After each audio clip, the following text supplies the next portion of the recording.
Bendiciones en Cristo Jesús y en Santa María siempre Virgen. Les habla Rodrigo Andrés Calvo, apologeta católico y miembro del movimiento Juan 23. Bueno, hoy tenemos nuestro programa La Iglesia Primitiva y los eruditos protestantes, un tema que habíamos quedado hace 8 días.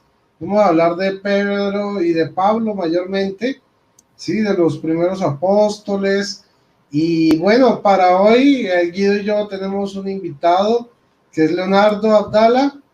Él se convirtió gracias a la patrística, al catolicismo, por así decirlo. Y bueno, voy a darle la bienvenida a cada uno. Adelante, Leonardo, bienvenido.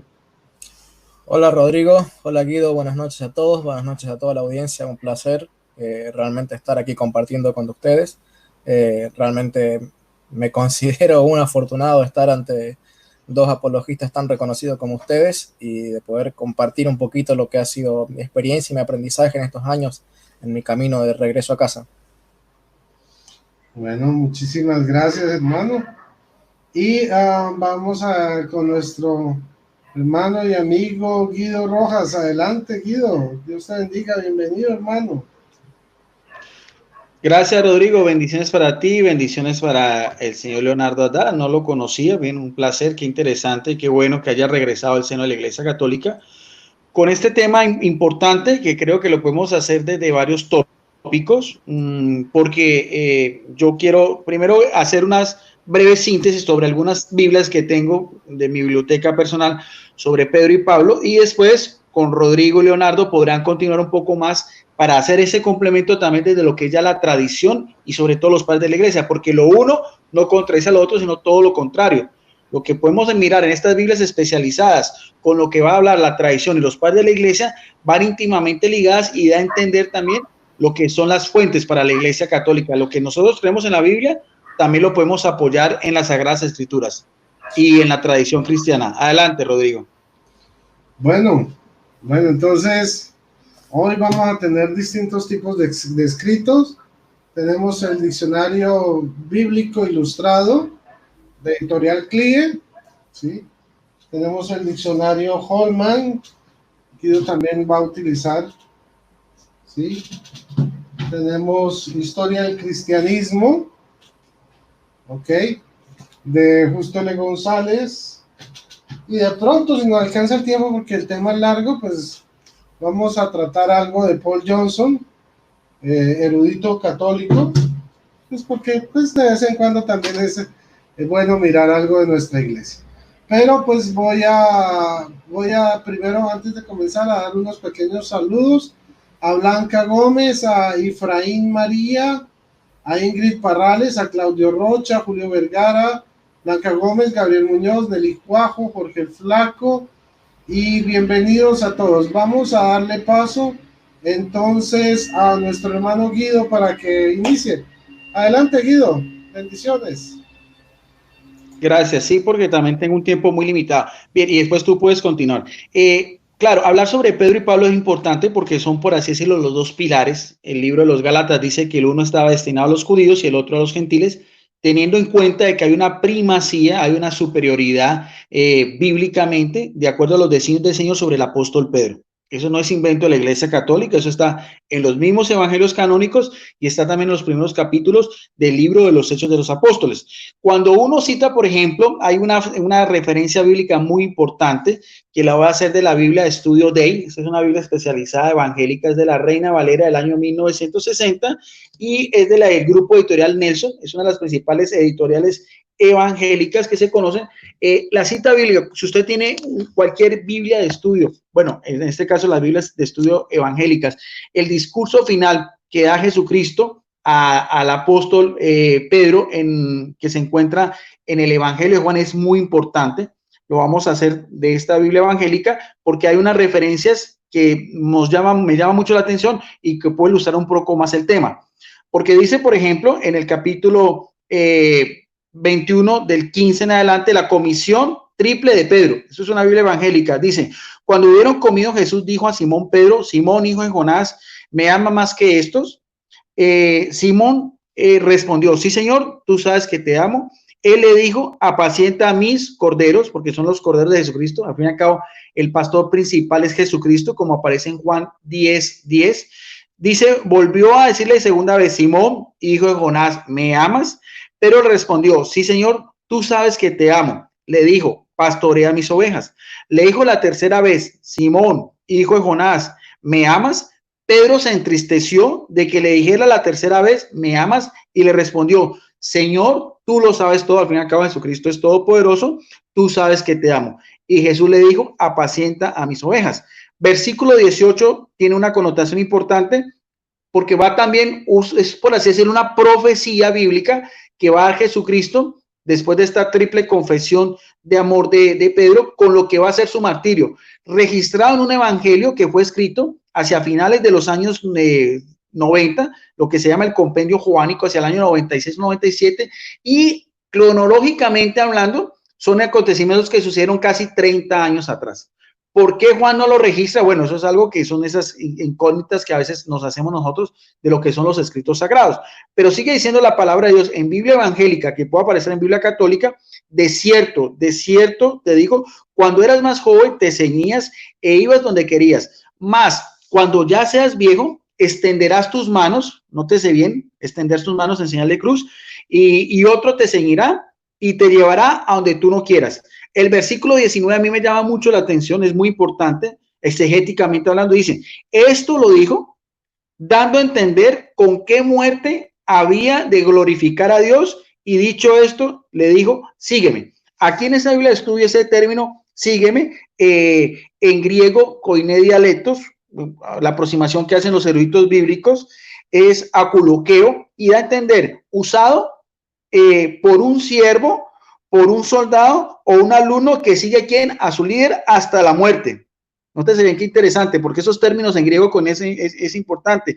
Esta declaración dice este erudito Day evangélico, dice, sin duda consoló a Pedro indicándole que Cristo ya no había más predicciones de su debilidad o fracaso. 2 veces aquí lo manda a seguir. Y también dice en el versículo 18 también, no solamente eso, es el seguimiento de Pedro a Jesucristo, ya es un seguimiento ya hasta la muerte, o sea, él va a tener una misión especial en la iglesia de liderazgo, lo vemos en el Pentecostés, pero también su muerte va a glorificar a Dios. Y es el único testimonio que aparece en la Biblia de que va íntimamente unido a lo que es la misión salvífica de Jesucristo, con la misma muerte por ser judío en ese mismo imperio romano de ser crucificado.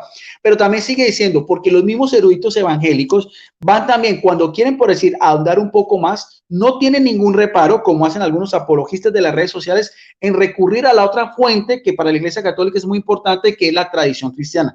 Dice en esta Biblia evangélica, dice, haciendo referencia al versículo 18, que era cuál, que le decía que la muerte de Jesucristo unido a la de Pedro también sería muy importante. Dice, una predicción de la clase de muerte con la cual glorificaría a Dios. Versículo 19. Esto fue escrito después de su muerte. Los escritores antiguos dicen que él fue crucificado, o sea, ¿quién? Pedro, para abajo, con cabeza abajo, por pedido propio, porque sentía que no era digno de morir con la cabeza para arriba con su maestro. Esto ya no aparece en la Biblia. Esta predicción que están hablando de los escritores antiguos, que son nada más de los padres de la iglesia, los padres apostólicos, que después Leonardo y Rodrigo podrán ampliar un poco más, es lo que los mismos eruditos evangélicos salen a colación para enriquecer un poco más estos textos bíblicos. Acordémonos, como lo decíamos Rodrigo, que este tipo de Biblias evangélicas no están diseñadas para el pueblo católico. Este tipo de librerías cristianas que son de la Reina Valera del año 1960 están diseñadas son para eruditos, para pastores, para teólogos, para líderes de las iglesias cristianas. Ahora, ¿qué nos da a entender esto? Lo importante del caso es ver cómo para la Iglesia Católica de los mismos albores cristianos, lo que nosotros creemos, confesamos y profesamos sobre lo que fue el martirio de Pedro en Roma, es muy importante porque es la sede central de lo que hoy en día reside el Papa en la colina vaticana, en San Pedro del Vaticano. Ahora, de esta otra Biblia, otra Biblia especial, esta Biblia arqueológica, también es una Biblia muy importante de estudio, es también de la Reina Valera, de la editorial Vida, de la nueva versión internacional, perdón, esta es de la nueva versión internacional, también de la editorial Vida, una editorial también evangélica, porque hay algo que también hay que también aclarar. Los evangélicos dicen, no hay ninguna prueba fehaciente de que Pedro estuviera en Roma. Bueno, vamos a mirar a ver con la palabra de Dios. Si nosotros vamos a una cita bíblica que aparece en Primera de Pedro, capítulo 5, en el versículo 13, ya finalizando esa primera epístola, dice, saludos, está hablando Pedro, despidiéndose a los que inicialmente era comunidades de Asia Menor al cual estaba dirigiendo esta carta, una carta apostólica en el sentido de que eran varias comunidades. Muy interesante, porque eran varias comunidades. Nosotros vemos, por ejemplo, las cartas de Pablo siempre están dirigidas a ciertas personas o a ciertas comunidades. Las cartas, en este caso, la carta de Pedro es una carta de apostolicidad, o sea, a entender de que eran varias las regiones a las cuales su mensaje iba a llegar. Y dice, saludo de parte de la que está en Babilonia, escogida por ustedes y también de mi hijo Marcos, porque estaba bien Marcos. Ahora, muchos eruditos han dicho, ¿por qué Pedro dice Babilonia? ¿A qué Babilonia se está refiriendo? En esta Biblia de estudio también, que es evangélica, no tiene ningún reparo en decirnos, en una explicación a pie de página, debido a que Babilonia en el Antiguo Testamento era un lugar de pecado infame, el nombre de esta ciudad se había convertido en un calificativo para cualquier lugar conocido por una maldad igual. Asimismo, Pedro puede haber usado el nombre para describir cualquier lugar el cual los cristianos habían sido deportados de la patria judea. En todo caso, dicen también estos eruditos evangélicos, la descripción encaja ¿con quién? Encaja con Roma y nótese bien lo que dicen. Y la tradición. Mire, estos eruditos evangélicos no tienen ningún reparo en hablar de lo que es la tradición, indica que Pedro escribió desde ahí. O sea, Pedro estaba en Roma.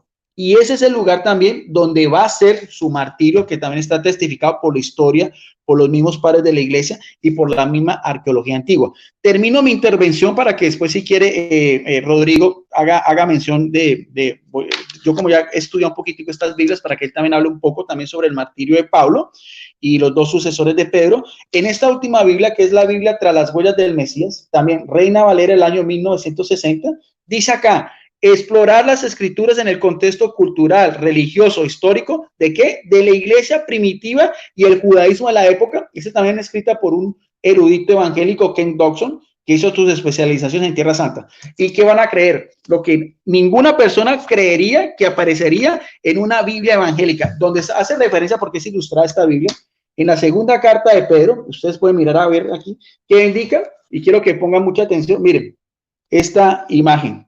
Si Rodrigo la puede ampliar, por favor, Rodrigo, ¿puedes ampliar esta imagen? Un momentico. Es la imagen, aquí está, una iconografía de lo que es la crucifixión cabeza abajo, tal cual como la misma tradición cristiana, como los mismos padres de la iglesia testifican que fue el martirio de este insigne apóstol que para la iglesia católica pues tiene una relevancia especial porque él es, por así decirlo, de él viene toda la tradición de lo que es los sucesores de los obispos de Roma hasta llegar a Francisco 267. Mire, esto es una Biblia evangélica, esto no es una Biblia católica, esto es una Biblia evangélica, aquí me dice también editorial Vida evangélica, y dice acá Reina Valera el año 1960. Dice también, en esa lámina dice, la muerte de Pedro mientras la crucifixión invertida, o sea, muerte de Pedro con crucifixión invertida. Esto ya es parte de lo que es la tradición de la iglesia. Bien, yo con esto termino porque tengo un tiempo muy contado. Si Rodrigo tiene ahí el diccionario enciclopédico bíblico ilustrado, yo quiero que si quieres puedes mirar a ver para que después expliques la referencia que da también este diccionario evangélico, porque estamos hablando de los eruditos más importantes actualmente, lo que es Alfonso Ropero y Justo L. González. Este diccionario bíblico enciclopédico tiene como primer autor a Alfonso Ropero. Entonces quiero, Rodrigo, para que después con nuestro amigo puedas ahondar muy poco. Si quieres, en la página habla sobre dos sucesores de Pedro, que son, y primero que todo, sobre Pablo. Si quieres, puedes mirar a ver, porque habla sobre Pablo, su martirio, en la página 1182. ¿82? Sí, para que la tengas en cuenta. Ahí al final te va a explicar un poco para que después los haga 1182. Si quieres anotarla, y sobre dos sucesores de Pedro inmediatamente, sobre lo que es Lino, sí, pero para que después la leas, si quieres anota también donde hablan sobre Lino y Clemente. La referencia de Clemente, que fue sucesor de Pedro, está en la página 323. 323 me dices, listo. Sí. Y la de Lino, aquí está también, está en la página 973. Ahí está. Hay unas citas bíblicas, si quieres, para que después las, con nuestro amigo Abdala, las puedas complementar. Vuelvo y te repito, la de Lino, primer sucesor de Pedro. ¿Y quién esperaría que en un diccionario bíblico evangélico hablara sobre el sucesor de Pedro? Página 973. La de Clemente, página 323, y sobre el martirio de Pablo, que también hace parte de la tradición cristiana, página 668. Bien, yo me despido porque tengo otros compromisos. Agradezco a Rodrigo y a nuestro amigo Abdala. Ojalá que sea un compartir interesante, que lo podamos también recrear desde la tradición cristiana, desde los primeros escritores del cristianismo, porque son muy importantes lo que ellos colocaron por escrito para así afianzar mucho más lo que la Iglesia Católica siempre ha hecho. De hecho, el 29 de junio en la Iglesia Católica, en nuestras celebraciones litúrgicas, nosotros tenemos la fiesta litúrgica de los santos apóstoles Pedro y Pablo y su martirio. Bendiciones, me despido de nuestro amigo Rodrigo, nuestro amigo Abdala. Un saludo especialísimo a todas las personas que están conectadas. Sigan adelante y nos vemos después en otro compartir. Gracias por la invitación. Bendiciones. Gracias, Guido. Que te cuide. Guido estaba afanado hoy, pero bueno, ahí nos acompañó y eso es lo importante. La próxima semana seguiremos con otro tema, pero aprovechemos que está nuestro hermano Leonardo Abdala, el depósito de la fe. Yo antes de abordar los textos de estos diccionarios de eruditos, bueno, voy a leer un poquito de Historia del Cristianismo, de Justo L. González, que es resumidito, y le voy a dar el paso a él para que nos hable de los padres de la iglesia, algunos elementos sobre Pablo y Pedro. ¿Les parece?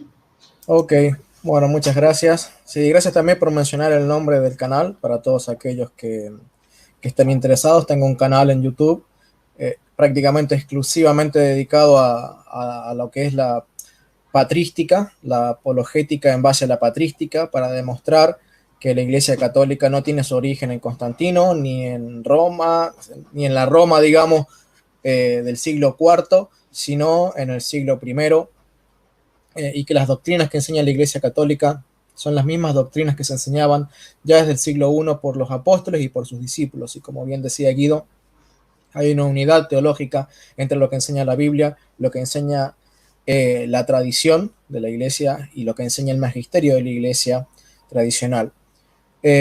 Bueno, quiero hacer una observación, ¿sí? Para aquellos quienes estén interesados en profundizar todavía más, yo les invito a buscar mi canal en YouTube, se llama El Depósito de la Fe. Ahí tengo un montón de comentarios históricos específicos sobre ciertos padres, y bueno, estamos tratando de empezar a tomar ritmo para grabar videos que hablen específicamente sobre ciertos temas y sobre ciertos padres.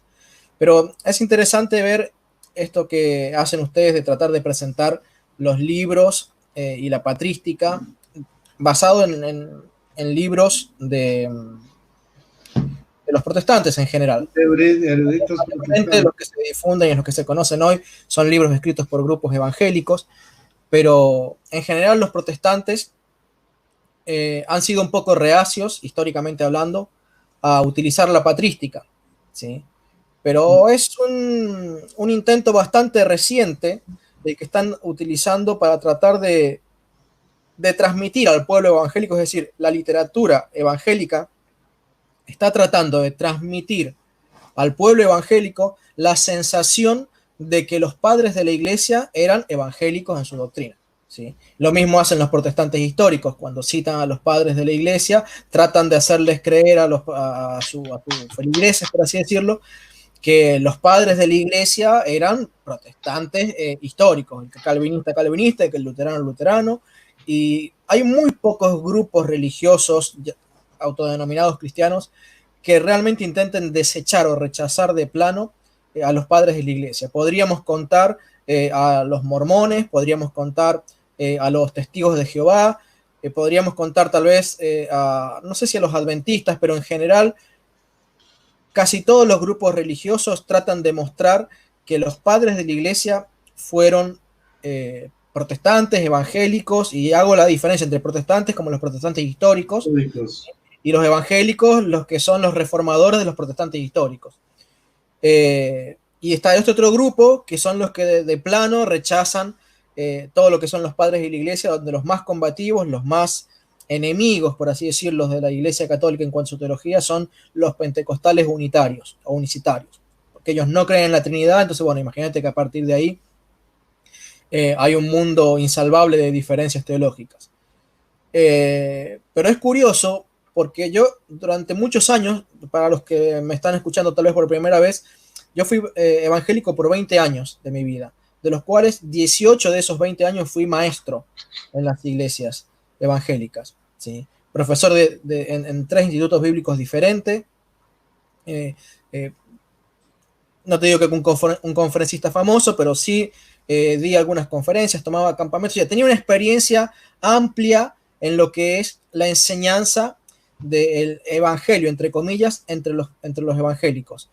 Y había leído libros de historia de la iglesia y había leído libros de teología, y siempre te trataban de transmitir esa sensación de que los padres de la iglesia eran evangélicos, ¿sí?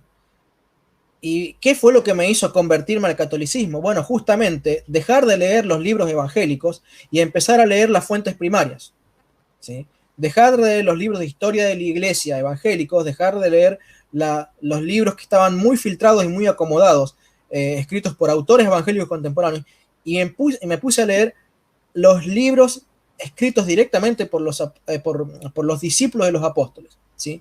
Yo quiero mostrar algunos. Por ejemplo, este libro se llama Padres Apostólicos, de Alfonso de Ruiz Bueno, ¿sí?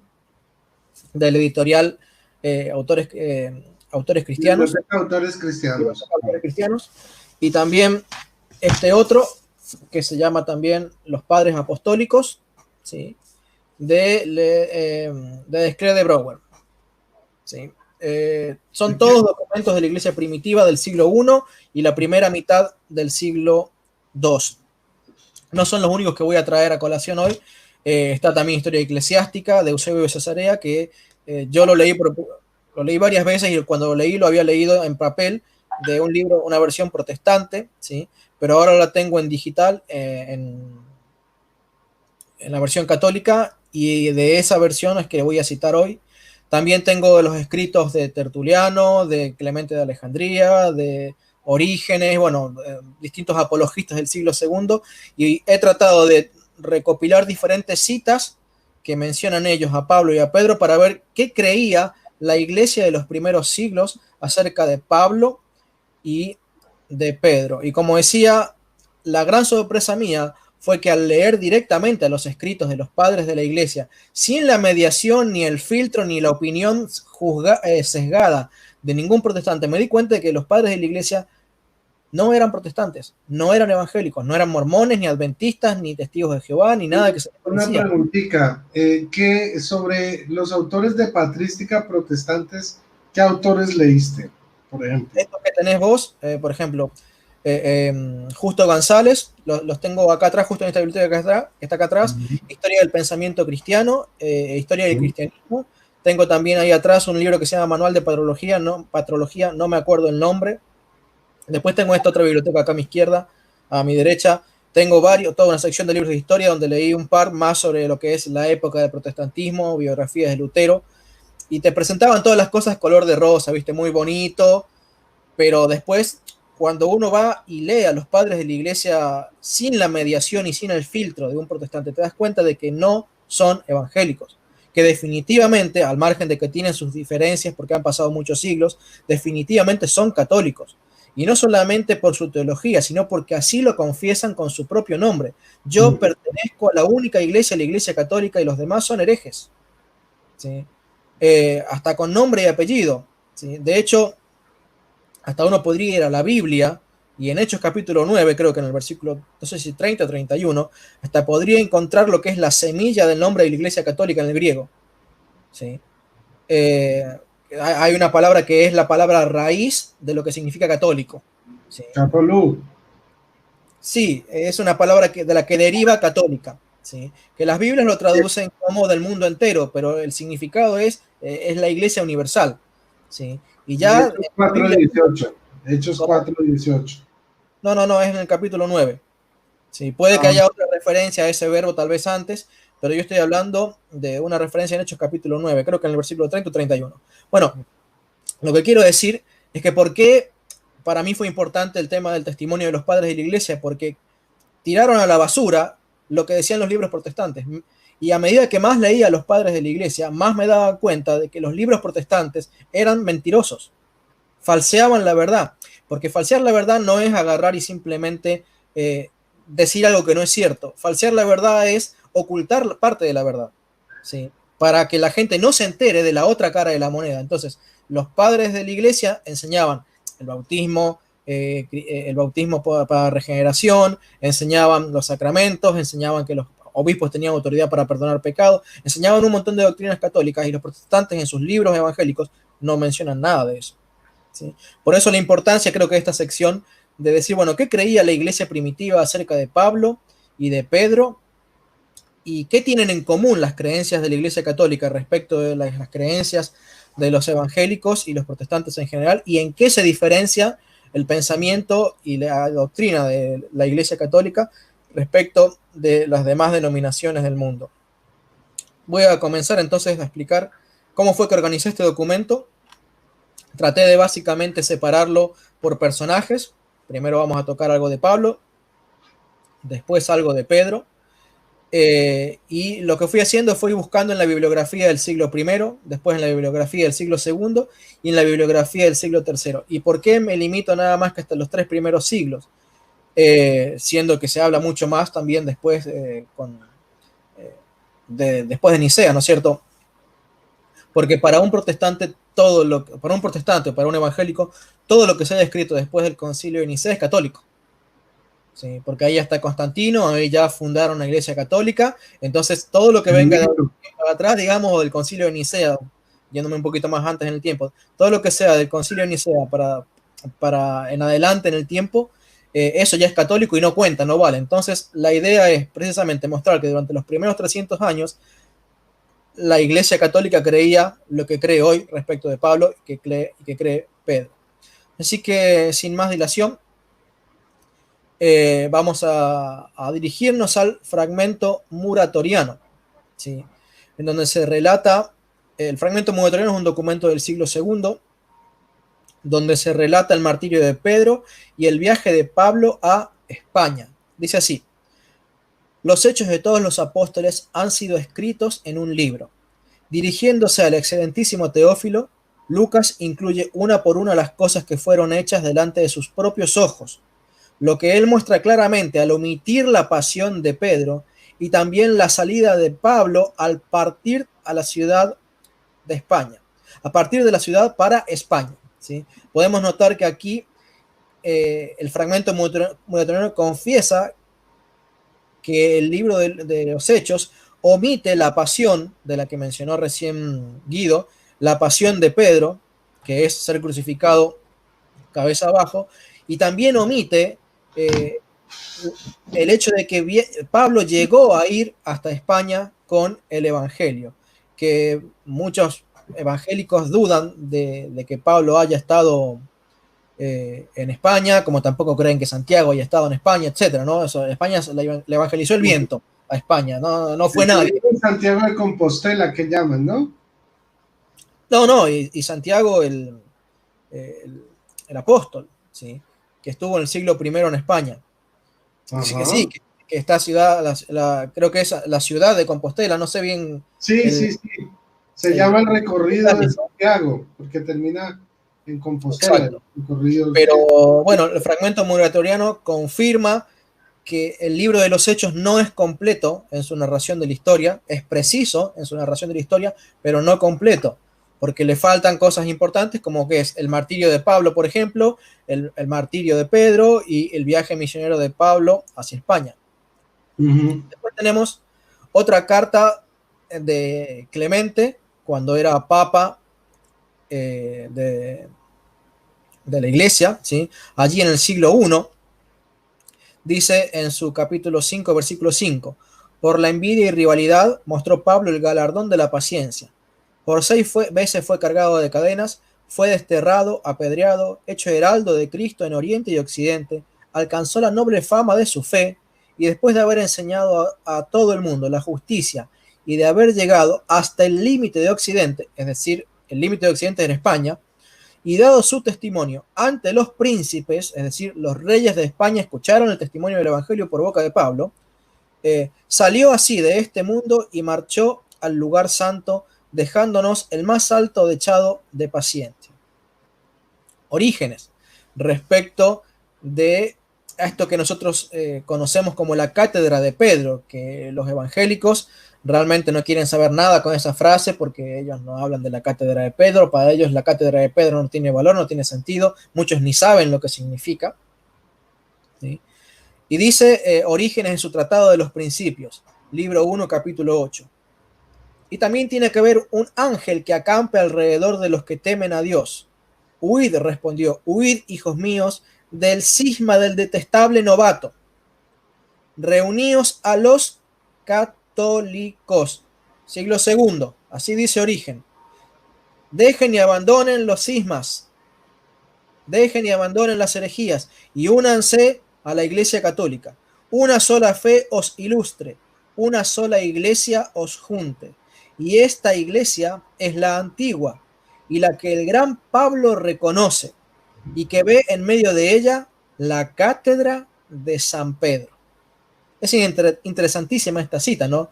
Porque está diciendo a todas las denominaciones que quieran autoproclamarse cristianas, ¿sí? Dice, Pablo no los reconoce. Orígenes dice, Pablo reconoce la iglesia católica. Y Orígenes dice, la iglesia reconoce a la cátedra de San Pedro y no reconoce a los cismáticos. Y por eso su exhortación es, huid, hijos míos, huid del cisma detestable de novato. ¿En qué texto encontramos Tratado de los Principios, libro 1, capítulo 8. ¿Cómo me lo repites, por favor? Tratado de los Principios, libro 1, capítulo 8. Luego tenemos en historia eclesiástica, que si bien esto es tema de discusión aún en la iglesia primitiva, estaba bien fundada la tradición que creía que la carta a los hebreos fue escrita por Pablo. De hecho, no sé quiénes hayan leído el Denzinger, es un libro que tengo acá atrás en mi biblioteca, que es un recopilatorio, resumido por cierto, de todos los concilios de la iglesia desde el siglo I hasta el presente. Y allí dice, si uno se pone a leer todo el Denzinger, encuentra que, no sé si fueron 800, 900, 1000 años, en donde el Denzinger atribuye Hebreos como una carta de Pablo, y mencionan que las cartas de Pablo son 14 y no 13. Y dice esto Clemente de Alejandría, que la carta de los hebreos es ciertamente de Pablo, pero que fue escrita en lengua hebrea para los hebreos. Pero Lucas la tradujo cuidadosamente y la publicó para los griegos. De ahí que se encuentre el mismo colorido en el estilo de esta carta y el de los Hechos. Que la crítica textual de los evangélicos agarra y dice, no, Pablo no pudo haber escrito el libro de Hebreos porque su estilo es diferente. Bueno, lo que sucede es que probablemente, no lo podemos afirmar, Lucas al traducirla adaptó los escritos de Pablo a un idioma nuevo y por eso el estilo y las expresiones idiomáticas son completamente diferentes. Dice Historia Eclesiástica respecto de Pedro y Pablo, fundadores de Roma. Historia Eclesiástica, libro 2, capítulo 25, versículo 7. Dice, yo en cambio puedo mostrarte los trofeos de los apóstoles, porque si quieres ir al Vaticano, ya se conocía el Vaticano, ¿sí? O el camino de Ostia, encontrarás los trofeos de los que fundaron esta iglesia. Si uno lee los versículos anteriores, está hablando de cómo la iglesia primitiva le tapaba la boca a los herejes, ¿sí? Mostrando que Pedro y Pablo, ambos, habían sido los fundadores de la iglesia en Roma, y dice, nosotros te podemos mostrar en Roma que allí están los trofeos, es decir, los cadáveres, o los restos, o las reliquias, tanto de Pedro como de Pablo. Y dice también el versículo 8, en esto también vosotros, por medio de semejante amonestación, habéis fundido las plantaciones de Pedro y de Pablo, la de los romanos y la de los corintios. Está diciendo que Roma fue fundada por Pedro y por Pablo, porque después de plantar ambos en nuestra Corintios, ambos nos instruyeron, y después de enseñar también en Italia, en el mismo lugar, los dos sufrieron el martirio en la misma ocasión. ¿Qué está diciendo? Ambos fueron enseñadores en Italia, en Roma, y ambos padecieron el martirio en la misma ocasión.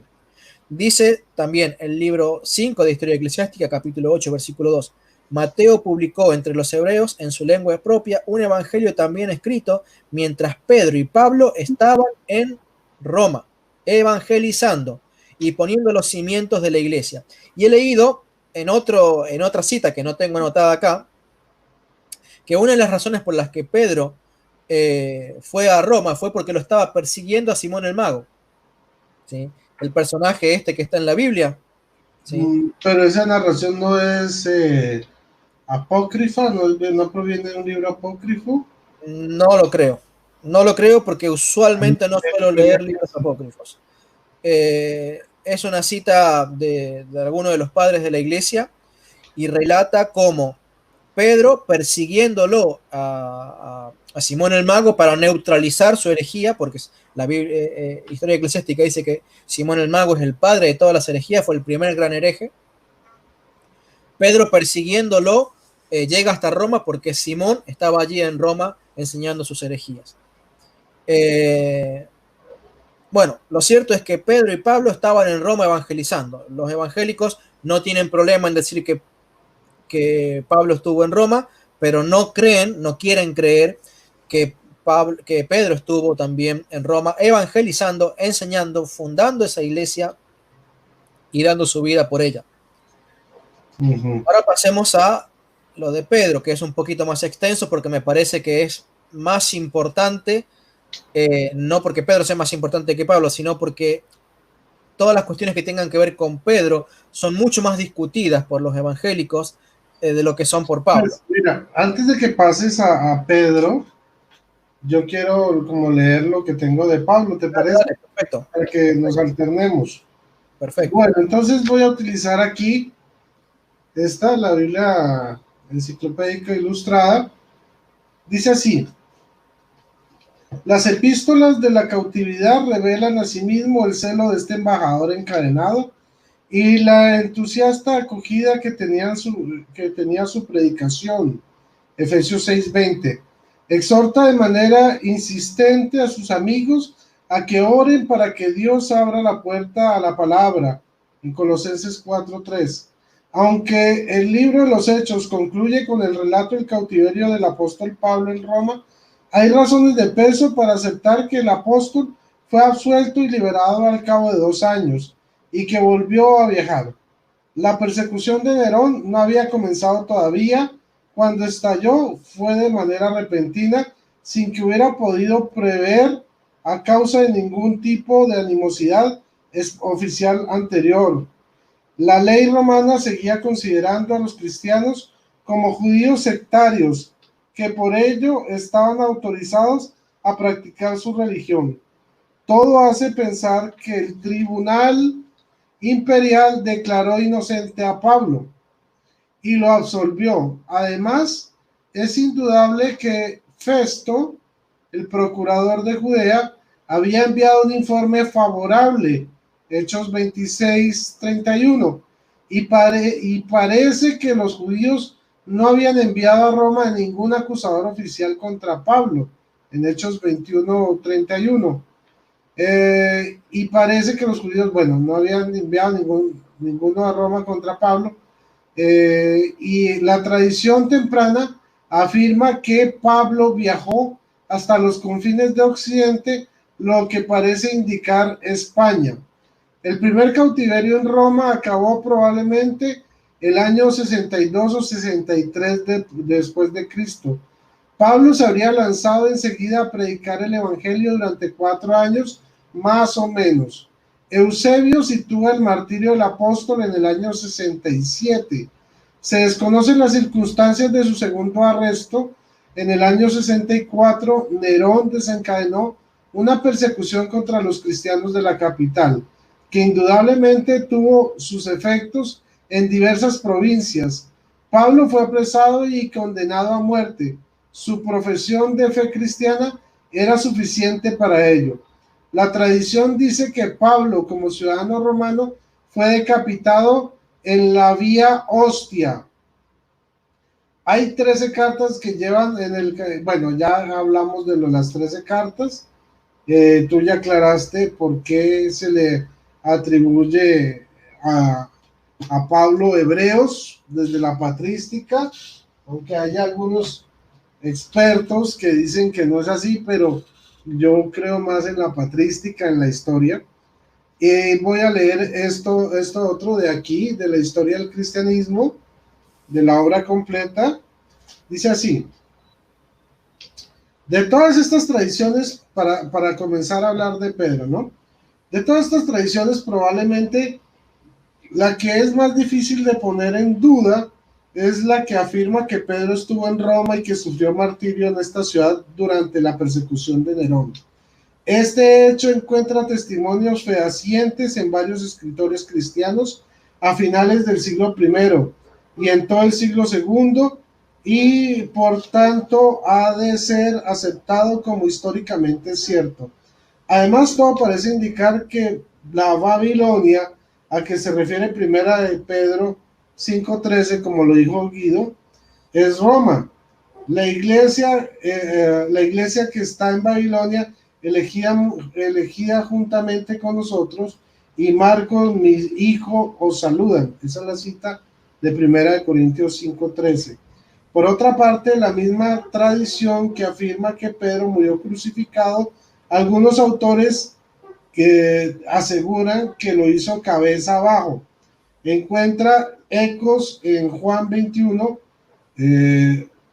21 versículos 1, 8, que del 1 al 8, 1, 9, dice así, en donde Jesús le dice a Pablo: cuando eras más joven, te ceñías e ibas donde querías, mas cuando ya seas viejo, extenderás las manos y te ceñirá otro, y te llevará a donde no quieras. Y, perdóname aquí, y el evangelista añade a modo de comentario: esto dijo dando a entender con qué muerte había de glorificar a Dios. O sea, este texto fue escrito ya después de la muerte de Pedro. ¿Ok? El caso del apóstol Pablo era algo más complejo. El libro de los Hechos le deja predicando en Roma con relativa libertad. Todos los testimonios antiguos concuerdan en que murió en Roma, probablemente decapitado durante la persecución de Nerón, pero hay también varios indicios de que Pablo realizó otros viajes posteriores a los que se cuentan en Hechos, entre ellos uno a España. Esto ha llevado a algunos a suponer que después de los acontecimientos que se nos narran en Hechos, Pablo fue puesto en libertad y continuó viajando hasta que fue encarcelado de nuevo y muerto durante la persecución de Nerón.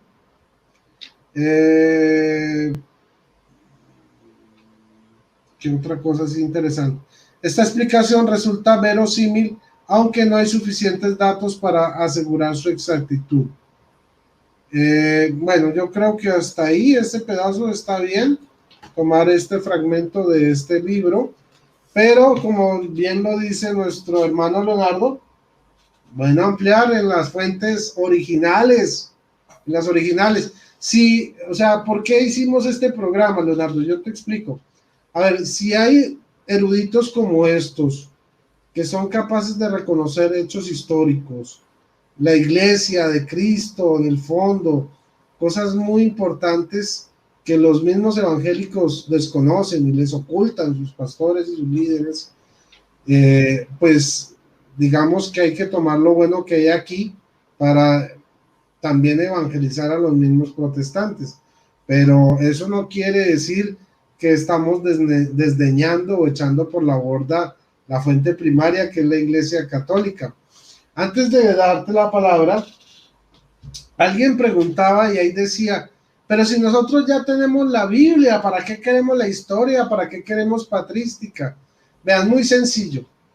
En el mundo protestante tienen la misma biblita. Ahí la Reina Valera, ya la tengo atrás. ¿Sí? Cualquier edición, pero la prefería la 1960. Adventistas del séptimo día, pentecostales, evangélicos, wesleyanos, digamos calvinistas, bueno, de todos, de todas las denominaciones tienen prácticamente la misma Biblia. Y todos la entienden de manera distinta. Y todos según su propia inspiración. ¿Por qué? Porque no tiene el ancla histórica. No sabían lo que creían los primeros padres. No sabían cómo vivieron los primeros cristianos. Entonces lo que hacen es interpretar a partir de sus propias fantasías y locuras. Y ellos a eso le llaman inspiración del Espíritu Santo. Por eso es que encontramos denominaciones donde se habla de Trinidad, otros de solamente dualidad, otros de triteísmo, como los mormones, ¿sí? Que utilizan la Reina Valera, pero ellos creen en que hay tres dioses, no la Trinidad como nosotros, donde hay personajes como los adventistas, que unos creen que Jesús es un Dios más pequeño que el Padre, y otros dicen que no, que Jesús es el Hijo de Dios, pero no es Dios, sino el arcángel Miguel, estando en la misma denominación, por Dios. Y hay otros como que dicen que Jesús es el Mesías, pero es solo un hombre, como los judíos mesiánicos, y distintas interpretaciones. Unos creen que la salvación se pierde, otros que no se pierde, otros que somos salvos, siempre salvos, otros que no somos siempre salvos, pero hay que tener seguridad de la salvación con la misma Biblia. ¿Y por qué? Porque se desligaron de la historia, de la patrística. Entonces ya no saben ni en qué creer. Ahí está la respuesta para el que estaba preguntando eso, y quiero darle entonces el paso a mi hermano Leonardo. Adelante, Leo. Sí, de hecho, justamente no da el tiempo para el video de hoy porque es un tema aparte, pero es un tema recurrente en la literatura patrística, que justamente este problema de los que interpretaban las escrituras a su propio gusto, digamos, predicando el Evangelio según San Yo, como dice, como dicen algunos por ahí, algunos apologistas, el Evangelio según San Yo, cada uno predica según sus propias concupiscencias, como dice el apóstol Pablo, ¿no? Que se amontonarán maestros conforme a sus propias concupiscencias. Y eso, cuando uno es evangélico y lee ese texto, uno no se da cuenta de que está describiendo al mundo evangélico, de que los evangélicos son aquellos maestros que agarran según sus propias ideas, toman y forman un grupo y cuerpo teológico y juntan a ovejas particularmente incautas y se reúnen en un montón de grupitos. Y justamente la Biblia predice que la apostasía de la iglesia va a consistir en gran medida en esa fragmentación de muchos maestros apóstatas, falsos maestros, hoy conocidos como evangélicos, como protestantes o como anticatólicos. Todo lo que sea anticatólico, ¿sí?, cae, digamos, en la categoría de estos grupitos de falsos maestros que se amontonan ovejas incautas para confundirlas con su doctrina. Bueno, vamos a mencionar algo más adelante del tema de Babilonia para que se pueda entender un poquito la diferencia de aporte que hace la patrística respecto de la interpretación de la Biblia y estos libros de historia de la iglesia según los evangélicos, qué aporte hacen respecto de la Biblia. Pero no me quiero adelantar mucho. Vamos entonces a entrar en el terreno de las citas acerca de Pedro. Dice, por ejemplo, los fragmentos de Papías. ¿Quién fue Papías? Fue uno de los padres de la iglesia. del siglo segundo. Dice, el anciano también decía lo siguiente: Marcos, que fue el intérprete de Pedro, puso puntualmente por escrito, aunque no con orden, cuantas cosas recordó referentes a los dichos y a los hechos del Señor, porque ni había oído al Señor ni le había seguido, sino que más tarde, como dije, siguió a Pedro, quien daba sus instrucciones según las necesidades, pero no como quien compone una ordenación de las sentencias del Señor. Y está hablando, el contexto de esta cita, ¿sí? Está hablando justamente de Pedro predicando en Roma, ¿sí? Y Marcos oyendo sus predicaciones, ¿sí? También Dionisio Areopagita, del siglo segundo, dice: la autoridad de la jerarquía y la cátedra de Pedro. O sea, estamos hablando de estos temas, la autoridad que tenía la jerarquía de la iglesia y la cátedra de Pedro. Esta cita es un poco larga, dice: de igual manera, los obispos, como intérpretes de la justicia divina, tienen poder de excomulgar. Esto no quiere decir que la deidad condescienda con sus caprichos, valga la expresión, porque el obispo obedece al Espíritu, fuente de todo sacramento. Ya se menciona la palabra sacramento, ¿sí? Y habla por su boca. Excomulga, el obispo excomulga a los que Dios ha juzgado ya. Está escrito: recibid el Espíritu Santo, a quienes perdonareis los pecados les serán perdonados, a quienes se los retuvieres les serán retenidos. Juan 20:22 dice. Y a quien Dios Padre ilumina con su revelación santa, está dicho en la Escritura: y cuanto atareis en la tierra será atado en los cielos, y cuanto desatareis en la tierra será desatado en la tierra. Paréntesis. Notemos cómo Dionisio de Areopagita, un apologista del siglo segundo, lo que está enseñando es que Dios iluminaba a los obispos para que los obispos supieran a quiénes comulgar, a quiénes perdonar, ¿sí? A quiénes o qué cosas atar y qué cosas desatar. Dice, de este modo, y aquí está la cita de Pedro, Pedro y los obispos también han recibido del Padre poder para juzgar, y siendo ellos hombres que explican la revelación, y aquí está que no es cada quien interpreta la revelación como se le da la gana, sino que debían obedecer y seguir la interpretación que le daba Pedro a la escritura. Dice, de este modo, Pedro y los otros obispos también han recibido el poder de juzgar, y siendo ellos hombres que explican la revelación, tienen la misión de admitir a los amigos de Dios y excluir a los impíos, ¿sí? ¿Impíos quiénes son? Los que explican mal la Biblia, los que tuercen la Biblia. Y dice que la iglesia primitiva no trataba de hacerse amigo de los herejes, los trataba de excluir.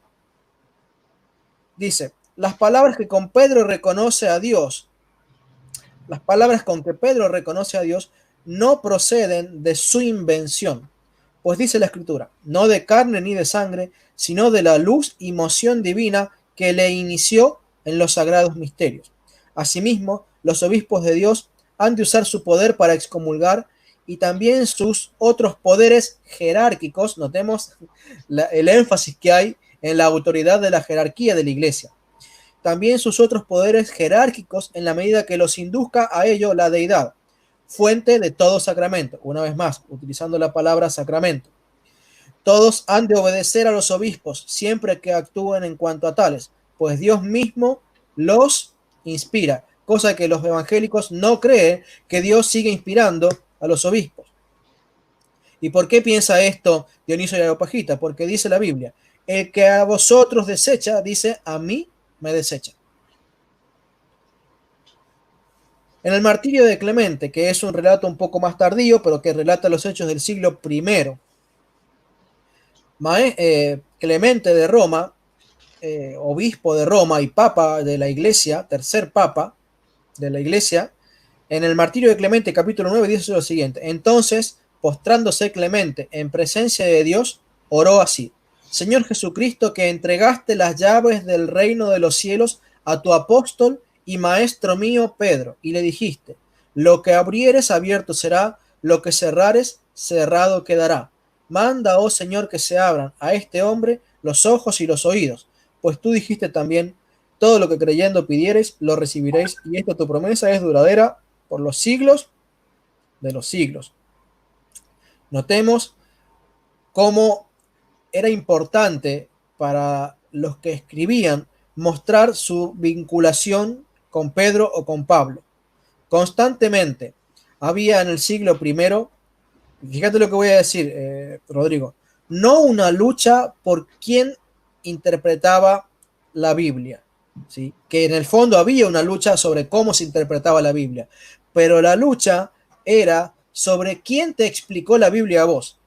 Hoy en los círculos evangélicos hay una lucha de yo tengo este libro y yo tengo este otro libro. Entonces agarran los de la teología calvinista y los de la teología arminiana y los de la teología pentecostal versus la teología bautista, y hay una lucha sobre los autores que interpretan la Biblia. Pero en el siglo I no había tales escritos. De hecho, tampoco estaba el Nuevo Testamento completo, ¿sí? Y no había un canon formado del Nuevo Testamento. Entonces, la lucha en los siglos I, y esto en relación a lo que vos decías de que le falta el ancla de la historia, ¿sí? La lucha en los primeros siglos era quién fue el que te enseñó a vos. Porque un bautista tiene una serie de autores que le han explicado la Biblia, una serie de libros de teología o comentarios bíblicos en su biblioteca que le han explicado la Biblia. Ustedes pueden ver acá, no sé si, bueno, no se alcanza a ver en la pantalla porque está recortada, pero yo tengo acá atrás otra biblioteca más llena de libros protestantes, los que yo usé para enseñar. Y esos eran mis apóstoles, esos eran mis enseñadores, ¿sí? Y un pentecostal no tendría esta biblioteca, tendría un conjunto de libros radicalmente diferentes, ¿sí? Y la lucha hoy se centra en estos son tus maestros y estos son tus otros maestros, ¿sí? No se dan cuenta de ellos creen que en realidad están disputando por la interpretación de la Biblia. En realidad lo que están haciendo es disputando por quién es el maestro que les enseñó. En el siglo I pasaba lo mismo, en el siglo II pasaba lo mismo. Los apóstoles hablaban de yo soy un sucesor apostólico, fui enseñado por Pedro mismo, fui enseñado por Pablo mismo, a mí me enseñó el apóstol San Juan, ¿sí? ¿Y a vos quién te enseñó? No, yo aprendí porque el gran maestro Gamaliel, no. A mí qué me importa Gamaliel, Gamaliel no pertenece a la iglesia. No, pero a mí me enseñó tal o cual, no, pero eso es un hereje que fue excomulgado de la iglesia, ¿sí? Entonces, la lucha en los siglos primeros no era tanto sobre lo que dice tal versículo o lo que dice tal otra, que sí había esa lucha, ¿sí? Sino que se centraba mucho más, por lo menos de parte de la iglesia verdadera, en decir, a mí esto me lo explicó el mismísimo apóstol Pedro y por tanto debe ser así. Otro tema interesante aquí en el martirio de Clemente está en el capítulo 11, en donde habla de otro tema que es picante, por así decirlo, respecto de la Iglesia Católica, y es de las apariciones de los santos, ¿sí? Porque los evangélicos en general no creen en las apariciones de los santos.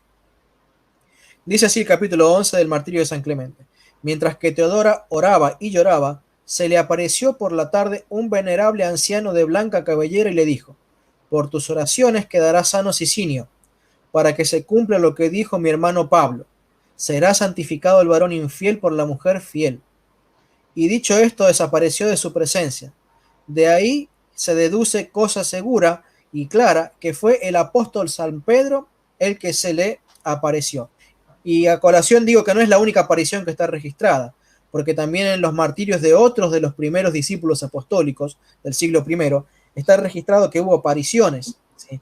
Y hay escritos que estaban perdidos, que fueron encontrados por las revelaciones que les daban a algunos santos que se les aparecían a otros santos que estaban en vida, ¿sí? Entonces es notable, ¿no?, esto de cómo muchas de las cosas que la Iglesia Católica enseña y son rechazadas por los evangélicos están presentes allá en los relatos escritos en los primeros siglos, ¿sí?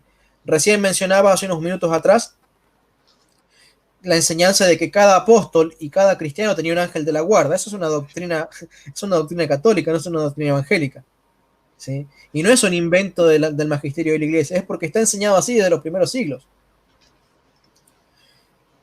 Entramos en historia eclesiástica.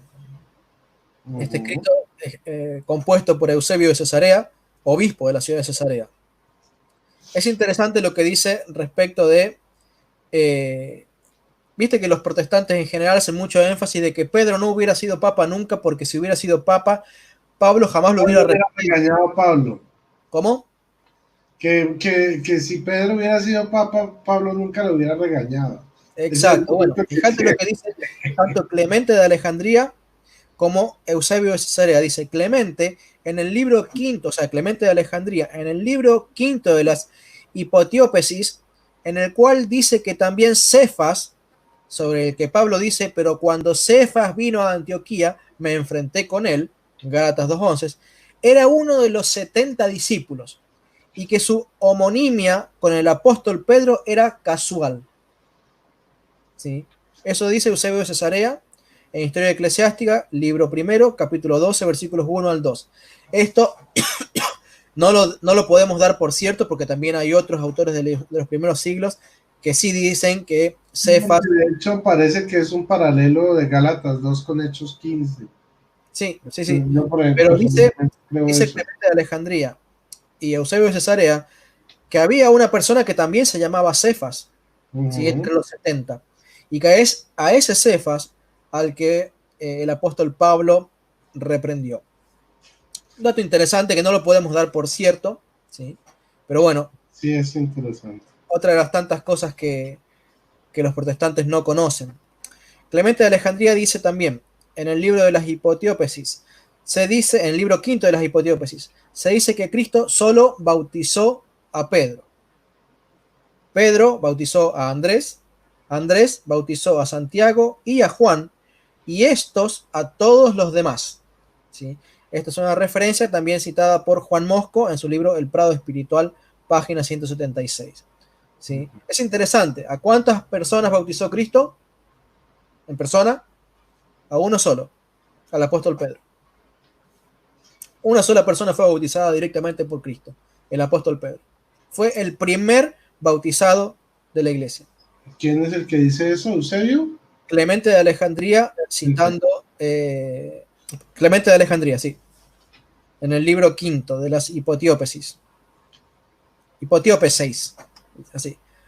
Otro más de historia eclesiástica sobre Pedro en Roma. Dice, hallándose Pedro en Roma anunciando públicamente la palabra y explicando el evangelio por el Espíritu, los que estaban presentes, que eran muchos, exhortaron a Marcos, como le seguía desde hacía largo tiempo y se acordaba de lo que había hecho, a que lo expusiera por escrito.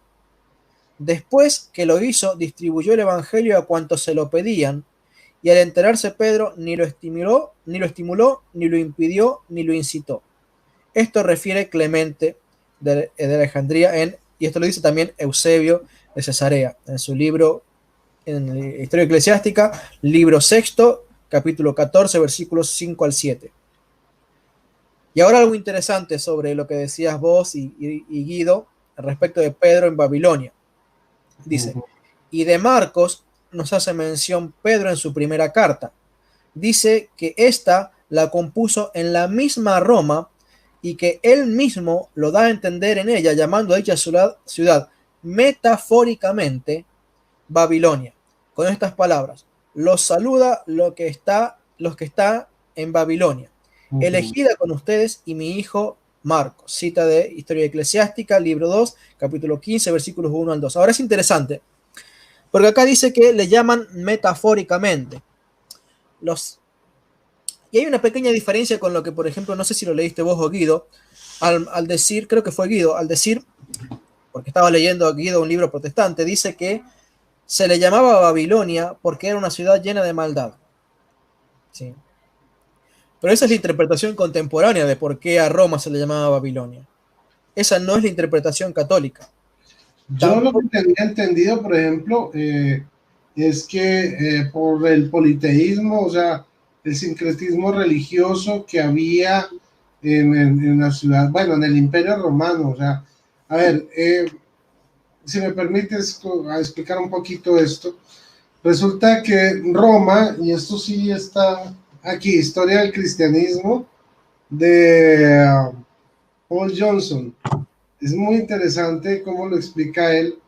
Él nos dice que Roma lograba, como imperio, lograba conquistar muchos porque aceptaban como la religión y costumbres de otros pueblos donde llegaban, y así songo, sorongo, iban metiendo sus dioses, y sí, adoren todos, si quieren adoren este, escojan el otro, y había gente que escogía sus propios dioses. Al final no se sabe qué Dios adoraba a quién, qué Dios era nativo de qué pueblo, y Babilonia pues tuvo también esa costumbre de también hacer ese sincretismo religioso, de revolver dioses, de aceptar todos por igual, de a todos rendirle culto. Entonces, al haber este parangón, esta similitud entre lo que fue el imperio babilónico y el imperio romano en cuanto a la política religiosa de confusión, por eso al imperio romano se le llamaba Babilonia. ¿Estoy en lo correcto? Sí, y eso está mucho más cerca de la realidad enseñada por la iglesia primitiva. Pero si me permitís darle una vueltita más de rosca, la Claro. razón por la que la iglesia primitiva le llamaba Babilonia, lo que vos dijiste lo que vos dijiste y lo que dijo Guido es correcto. Pero lo que ustedes dijeron sería la confirmación o la prueba, ¿sí?, de que Babilonia y Roma tenían conductas semejantes. Pero la iglesia primitiva no solamente le llamaba Babilonia porque efectivamente encontrabas un politeísmo y maldad como semejantes a las que había en Babilonia, sino porque teológicamente ellos estaban obligados a llamarla así. Porque si vos te fijás en la primera carta del apóstol Pedro, él como comienza hablando, lo voy a buscar acá, lo tengo en mi software de estudio bíblico, voy a buscar la primera carta de Pedro. Dice, primera de Pedro 1:1, estoy leyendo de la versión de la Biblia de Navarra, dice, Pedro, apóstol de Jesucristo, a los que peregrinan en la diáspora del Ponto, Galacia, Capadocia, Asia y Bitinia. Y la Reina Valera 60 dice, a los expatriados de la dispersión. ¿Sí? Fíjate que Pedro está escribiendo desde Roma a todos los que estaban deportados, expatriados, peregrinando por el mundo entero. ¿Sí? ¿Y por qué les llama así? Expatriados, ¿por qué les llama deportados? ¿Por qué les llama a los que están peregrinando? ¿Sí? Porque justamente los judíos del Antiguo Testamento habían sido deportados, estaban peregrinando por todo el territorio de Babilonia. De la misma manera que la iglesia se sentía una peregrina deportada y expatriada que peregrinaba por todo el territorio de Roma. Es decir, Roma es Babilonia no solamente por la idolatría, que vamos a hacer un comentario enseguida, no solamente por el tema de su maldad y el politeísmo, sino porque teológicamente le correspondía el paralelismo que hay entre lo que es la historia de Israel, ¿sí?, y todo su significado alegórico, ¿sí?, con cumplimiento en el Nuevo Testamento. Por eso Pedro dice aquí en esta epístola, dice, llamando a dicha ciudad metafóricamente o alegóricamente Babilonia. ¿Por qué era un nombre alegórico? Porque justamente Roma cumplía con la profecía dada alegóricamente y por medio de tipología en el Antiguo Testamento de que la iglesia peregrinaría por Babilonia. ¿Se entiende? Entonces, hay razones teológicas, ¿sí?, para afirmar que Pedro está en Babilonia, porque también tiene esto que ver con el cumplimiento profético de las profecías del libro de Apocalipsis y un montón de cosas con las que no nos vamos a meter ahora. Pero, ¿por qué digo entonces que esto es importante? Porque cuando yo leía justamente los libros protestantes acerca de la historia de la iglesia, nunca podía darme cuenta que había todo un trasfondo teológico diferente entre los padres de la iglesia y las iglesias evangélicas, ¿sí? Pero a medida que uno se va metiendo y leyendo la literatura de los padres de la iglesia, se va dando cuenta de que la teología de los padres de la iglesia es una teología católica y no una teología evangélica. Que los evangélicos tienen cosas en común con los cristianos de los primeros siglos, sin duda alguna, ¿sí? Pero la teología de la iglesia primitiva y su forma de entender la Biblia no es como la tienen los evangélicos, sino como la tiene la iglesia católica y también en grandísima medida los ortodoxos griegos. Bueno, vamos a pasar a lo siguiente. Clemente de Alejandría,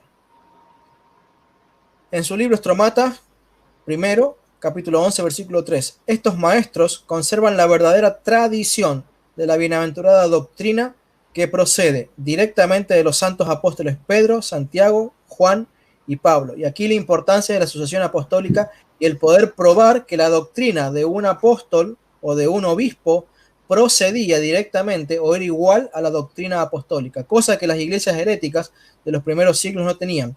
Y bueno, a colar este tema de Babilonia. Lo que decías vos de que el tema del sincretismo religioso era motivo para que, a que Roma la llamaran Babilonia.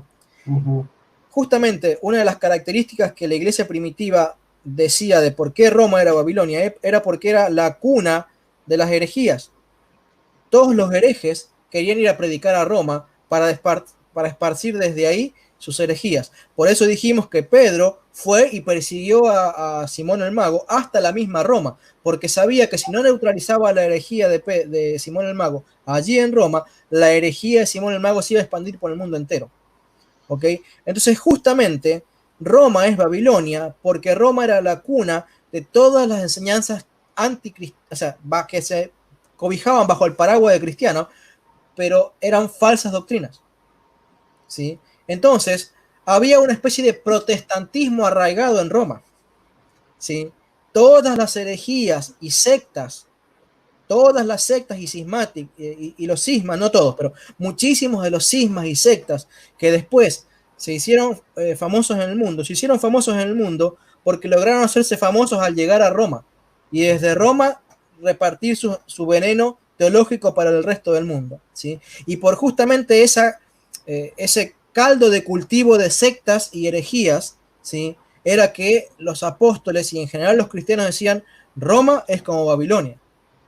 ¿Y qué significa eso? Que si los apóstoles vivieran hoy, ¿sí? Al margen de que estarían en contra de más de algún obispo y más de algún católico por su forma de vida, y en esto hay que saber reconocer y hacer un mea culpa de nuestras infidelidades para con el Señor Jesucristo, teológicamente hablando, si los apóstoles estuvieran hoy, dirían, ¿qué hacen los católicos pensando en irse con la Babilonia? Si la confusión teológica no es la Iglesia Católica, la confusión teológica son los evangélicos, la confusión teológica son los protestantes, ninguno se pone de acuerdo con ninguno, son todos herejes enemigos de todos, ¿sí? No se ponen de acuerdo ni en lo más mínimo y ni siquiera en el canon. ¿Sí? Ni en cuál tiene que ser la Biblia, porque vamos a hablar, algo que no vamos a mencionar es que todos los apóstoles y todos los discípulos de los apóstoles, igual que Cristo, usaban exactamente la misma versión de la Biblia. ¿Sí? Hoy los evangélicos tienen la Reina Valera 60, la Nueva Traducción Viviente, la Nueva Traducción Internacional, la NTV, la 25.000 traducciones diferentes, porque no se ponen de acuerdo la traducción del Nuevo Mundo, el Libro del Mormón. No, el Libro del Mormón no es una traducción de la Biblia, porque tienen los mormones su propia traducción de la Biblia, ¿sí? Entonces, si los apóstoles vivieran hoy y trataran de entender este macromundo teológico que nos está rodeando a nosotros, dirían, sin duda alguna, el protestantismo es lo que mejor encaja con la descripción de que la Iglesia Católica peregrinará en medio de una Babilonia teológica llamada protestantismo. De hecho, Guido dice mucho que el mundo del protestantismo es una torre de Babel moderna. Totalmente. Sí, pero no lo enseña Guido, no lo enseña yo. Lo enseñan en otras citas que no he citado. Lo enseñan los mismos padres de la iglesia. Literalmente eso. ¿Sí? De que la iglesia católica es el trigo sembrado por Dios y que todas las sectas y herejías son la cizaña sembrada por el enemigo. O sea, la referencia de la parábola de Mateo capítulo 13, del trigo que es sembrado por Dios y la cizaña que es sembrada por el enemigo, 100% seguro, unánimemente de acuerdo todos los padres de la iglesia en que la cizaña es el mundo protestante o las sectas gnósticas o los docetas de aquellas épocas. ¿Sí? 100% seguro. Cuando yo estudio esto, me veo acorralado y digo, o me quedo del lado de la cizaña o me quedo del lado del trigo. Bueno, aunque haya trigo que no me guste mucho cómo se comporta, ¿sí? Prefiero estar en el campo de Dios y no en el campo que no ha sembrado Dios. Y por eso me hice católico. Ya, bueno, ¿dónde consigues esos libros de patrística católica? Internet. Cientos y cientos de horas de búsqueda y perseverancia. Y estar convencido de que esto se lo tengo que contar a muchos evangélicos para que salgan de la ignorancia en la que yo estaba. creyendo saber algo, me tuve que hacer como el más ignorante de todos para llegar a saber algo, un poquitito.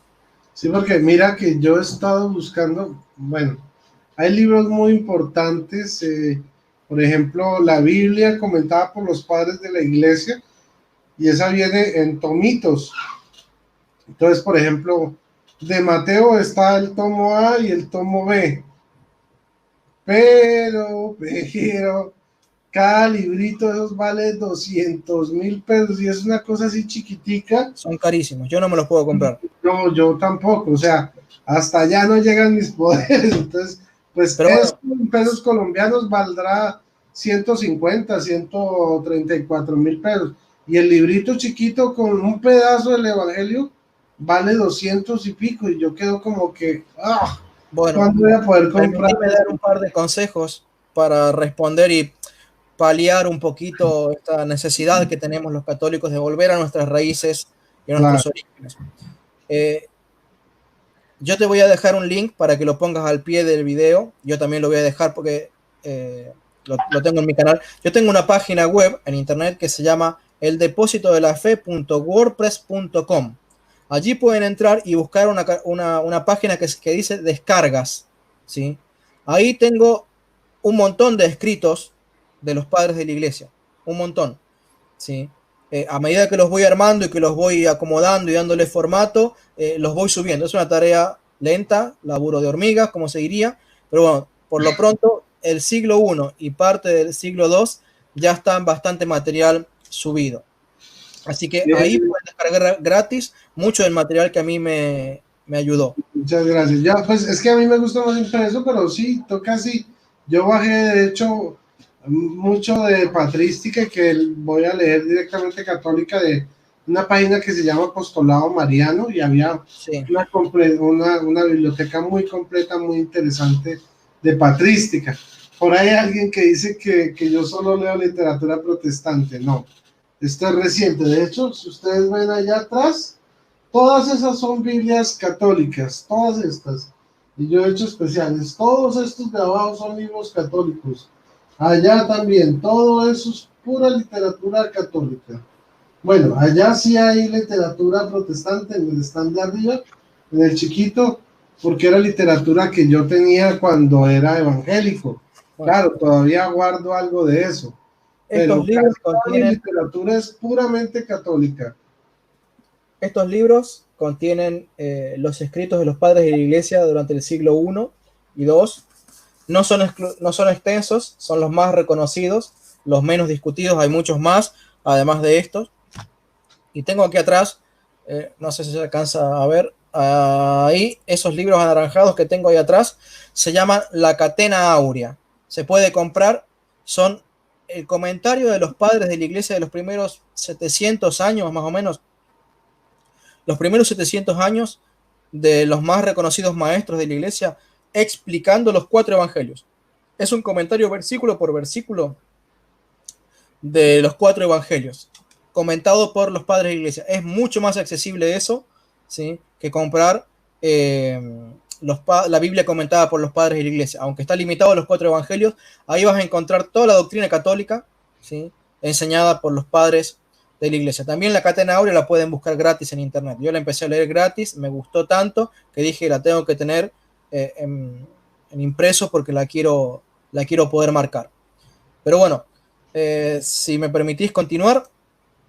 Adelante. Bien. Vamos a ver un poco ahora a Cipriano de Cartago. Cipriano de Cartago es un obispo que es ultra celoso de la ortodoxia. Ha sido catalogado como un poquito severo en algunas afirmaciones, pero sin lugar a duda es extremadamente bueno y muy claro en afirmar el concepto de la unicidad y exclusividad de la iglesia como única esposa de Cristo. Cristo no es un adúltero que está casado con múltiples iglesias. Cristo se ha casado con una sola mujer. Vamos a ver que esta mujer es la iglesia. La iglesia católica es la única esposa de Cristo. Mujeres, solo una esposa.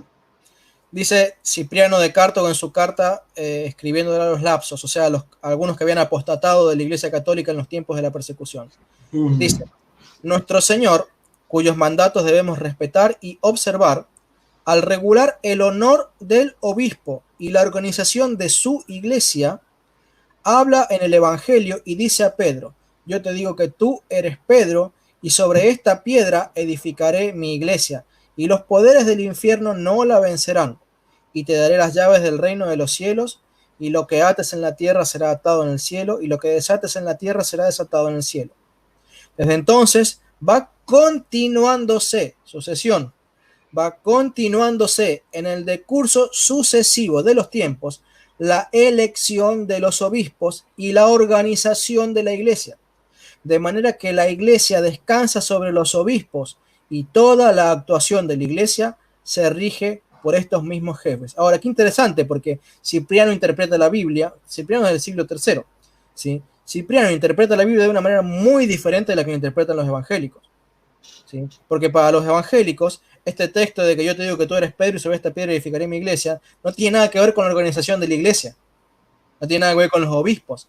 Y sin embargo, Cipriano, justamente en armonía con todos los otros padres de la iglesia, enseña que ese texto está regulando la sucesión apostólica,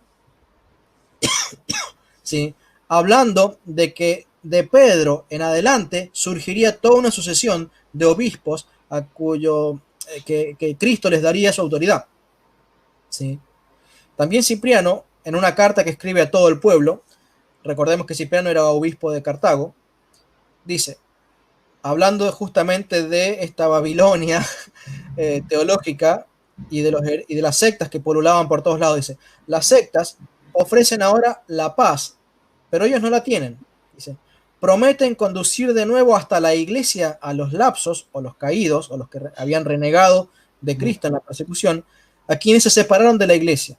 Se prometen conducir de nuevo a la iglesia a los lapsos, quienes se separaron de la iglesia. Dios es uno solo, y uno solo Cristo, y una sola la iglesia, y una sola la cátedra establecida por la palabra del Señor sobre Pedro. O sea, la teología de la iglesia depende de la cátedra de Pedro, y como ya hemos visto y vamos a volver a ver, si esa cátedra de Pedro estaba en la iglesia de Roma, no estaba en la iglesia de Antioquía, no estaba en la iglesia de Constantinopla, no estaba en la iglesia de Éfeso, estaba la cátedra de Pedro, la silla de Pedro estaba en Roma, así lo reconocía la iglesia primitiva, dice Cipriano en esta misma carta. No puede establecerse otro altar o constituirse un nuevo sacerdocio fuera del único altar y del único sacerdocio. Quien cosecha en otra parte desparrama. Es adúltero, es impío, es sacrílego todo lo que, por delirio humano, se instituye para violar la disposición divina.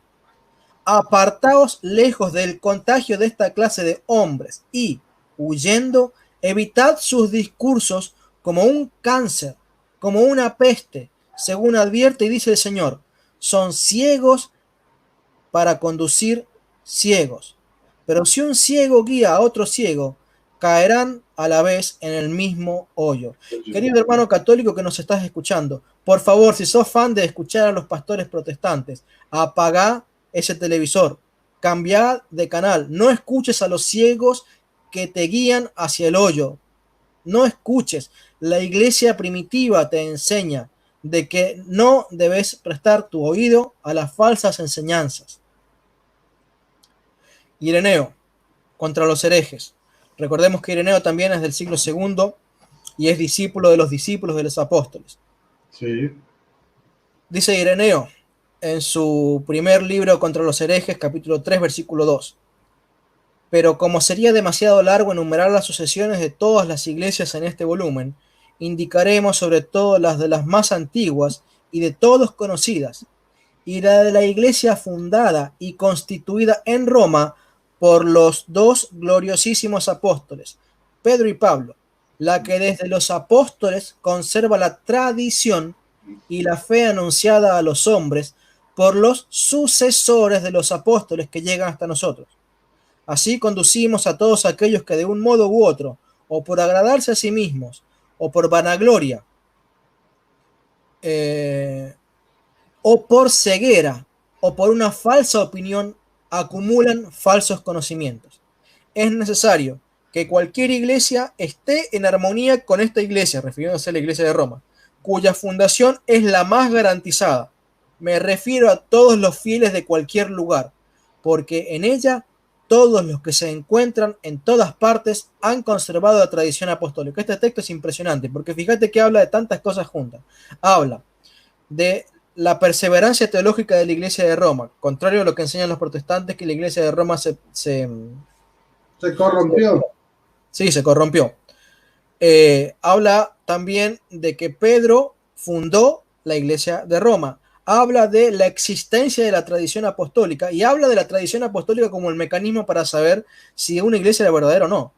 Y además, como broche de oro, la cereza del postre, dice, la cereza del postre dice, todas las iglesias de Cristo deben estar en armonía con la iglesia de Roma, donde está la cátedra de Pedro, donde está la sucesión apostólica, donde está preservada la doctrina apostólica. Y concluyo. Mira, antes de que concluyas, me están preguntando que dónde es la cita. Este es de San Ireneo de León, ¿sí? Sobre su prescripción contra los herejes. Se llama el escrito, ¿cierto? Sí, se llama Contra los herejes. Contra los herejes. Libro 1, capítulo 3, versículo 2. Libro 1, capítulo 3, versículo 2. Para aquellos que están interesados en conseguir esa cita patrística. Este libro, todos los libros de Ireneo contra los herejes están subidos ahí en esta página, que si querés después les dejas el link en la descripción del video, ¿sí? Es eldepósitodelafe.wordpress.com/descargas. Maravilloso. Y para quienes me quieran contactar, eldepósitodelafe.wordpress.com/contacto. Maravilloso. Muchas gracias, Leo. Prosigue para ir cerrando. Última cita. Sí, soy de Tertuliano, otro del siglo II. La autoridad de Roma, Pedro y Pablo, mártires en Roma, dice. Capítulo 56, ¿sí? De su libro Prescripción de los herejes. Este libro sí se llama Prescripción de los herejes y es de Tertuliano. ¿Sí? Dice, si te hallares en Italia, cerca estarás de Roma, donde tendrás a la mano la autoridad de la doctrina. Cuán dichosa es esta iglesia, sobre la cual los apóstoles derramaron con su sangre la doctrina, donde Pedro se igualó a la crucifixión del Señor, donde Pablo fue coronado con la muerte del Bautista, paréntesis, es decir, decapitado. ¿Sí? Este será el testimonio de la verdad que ocupa el principado del universo. Ajá. Así que tenemos a Tertuliano hablando del papado y la autoridad de la iglesia de Roma, no después del siglo IV, sino en el siglo II. ¿Sí? Y hemos mencionado a muchos de los escritores más famosos y conocidos del siglo I y siglo II, hablando de la autoridad de la iglesia de Roma. Y quiero decir algo más, que no lo he querido leer, porque he tratado de mantenerme dentro del margen de los libros más reconocidos, pero en estos dos libros, ustedes pueden encontrar una serie de cartas escritas por el Papa Clemente a las vírgenes y otros escritos más, en donde se menciona al Papa de Roma, y estamos hablando del siglo I. Siglo I, y al obispo de Roma ya se le llama el Papa de la Iglesia. ¿Sí? Así que esta teoría de que Constantino es el primer Papa, el otro día había visto una entrevista, un debate de Guido con otro supuesto apologeta protestante que dice conocer algo de... Salen con unas historias fantásticas. Oh, pero, bueno, yo, a ver, tengo que tener compasión porque yo estuve de su lado y yo creí conocer algo de patrística. Pero Marción, el hereje Marción también negaba el papado de Roma, ¿no? Todos. Justamente el libro de Contra los herejes es de los más difíciles de leer porque es cansador como... está transmitiendo qué es lo que creían los gnósticos y los docetas. ¿Sí? Es a veces la parte menos interesante, pero justamente lo que hace valioso el libro de Contra los herejes de San Ireneo de Lyon es que él describe tan bien el sistema teológico de los gnósticos y de los docetas que uno luego llega a entender mucho mejor al resto de los padres de la iglesia e incluso la Biblia de muchos pasajes que hablan contra el gnosticismo y contra el docetismo, que si no hubiéramos leído a San Ireneo de Lyon, no entenderíamos de quiénes está hablando. De hecho, cuando Pablo habla... De hecho, perdóname, cuando uno lee el Evangelio de Juan, ¿sí? Y las cartas de Juan, sobre todo la primera carta, está hablando de las infiltraciones que había de los docetistas y de los gnósticos en las iglesias de Asia Menor, que eran las iglesias de Juan, precisamente. Y entonces, mucho de la simbología, de la terminología que hablan ahí, de los falsos maestros, bueno, todo lo que explica Juan lo está haciendo un referente a esta problemática, los docetistas y los gnósticos que estaban infiltrándose en la iglesia para llevarse a las ovejas de sus sectas protestantes, bueno, gnósticas y docetistas de la época, pero pues vendría a ser como el equivalente del protestantismo actual. Es sorprendente ver cómo la Iglesia Católica del siglo I enfrentaba los mismos conflictos de hoy. Sectas que pululaban por todos lados, que estaban regionalizadas en su mayor parte, por eso la Iglesia Católica o Universal estaba por todo el mundo y las sectas mayormente regionalizadas, ¿sí? Usaban siempre los mismos argumentos. Eran los gnósticos los que hablaban de sola escritura, eran los gnósticos los que negaban la necesidad del bautismo para salvación, eran los gnósticos los que negaban la sucesión apostólica, eran los gnósticos los que negaban el canon de la Iglesia Católica, eran los gnósticos los que negaban la autoridad de la Iglesia, y justamente nosotros podemos entender y comprender un montón de cosas de la Iglesia primitiva, porque la Iglesia primitiva, como si de un anticuerpo se tratara para defenderse contra los invasores, tuvo que poner por escrito, ¿sí?, aquellas cosas que no estaban en el Antiguo Testamento y que fueron enseñanzas de Cristo, pero que no habían quedado en los evangelios, ¿sí? Justamente la Iglesia escribe todos esos cientos y miles de documentos de los primeros siglos, ¿sí?, para defenderse en gran medida de los ataques de los herejes.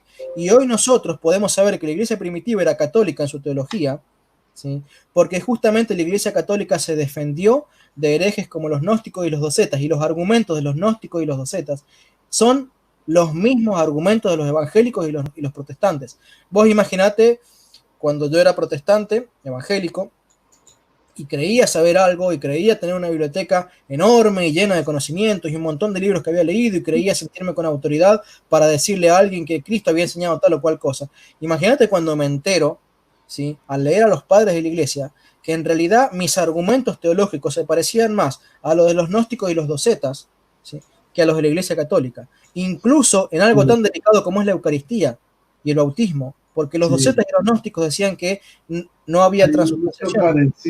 Pareció en el gnosticismo y el docetismo, sobre todo a los evangélicos, no a la reforma.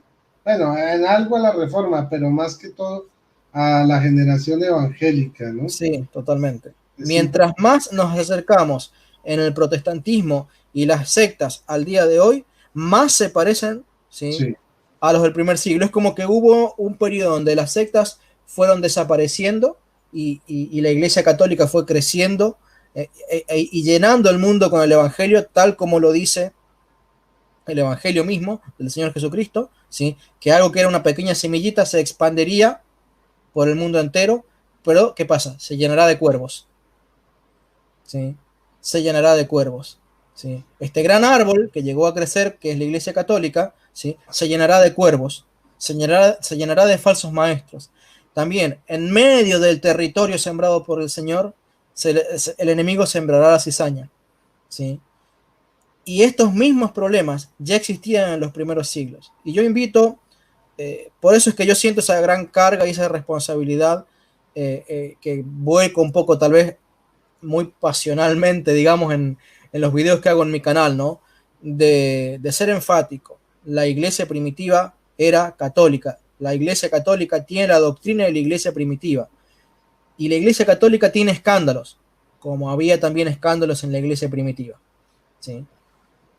Y qué decir, Rodrigo, estoy más que contento de haber podido participar de esto. Me siento realmente indigno de poder estar compartiendo estos videos con ustedes, pero bueno, el Señor en su misericordia me ha concedido este privilegio, que lo considero exagerado. El privilegio es para nosotros, hombre. No. Ustedes tienen una trayectoria. Puede decir que alguien se convirtió yo me convertí a través de solo la Biblia, pero tú te convertiste a través de la patrística. Y bueno, es más fácil convertirse a través de solo la Biblia a la Iglesia de Cristo, que es la católica, que hacia la patrística, que para mí es admirable, porque realmente para muchos protestantes leer patrística es como echarle limón en los ojos, o sea, es algo que ellos no son capaces de leer. Por eso yo admiro mucho más tu testimonio de conversión que el de muchos. Me parece que es muy bueno. Pero antes de que cortes y cierres el video, Rodrigo, me gustaría aclarar, en realidad yo me convertí por lo que la Biblia enseña. Lo que sucede es que la patrística me demostró que yo entendía mal la Biblia. Cuando llegué a entender correctamente la Biblia, me di cuenta que la Iglesia Católica interpretaba correctamente la Biblia y dije, bueno, entonces la luz la tiene la Iglesia Católica, hay que seguir la luz, hay que hacerse católico porque es la doctrina que enseñó Cristo y los apóstoles. Pero lo que me enseñaron los padres de la Iglesia es a entender correctamente la Biblia y darme cuenta de que la Iglesia Católica interpreta correctamente la Biblia. Ok, mira, sí, ya les voy a preguntar, tranquilos, ya les voy a preguntar.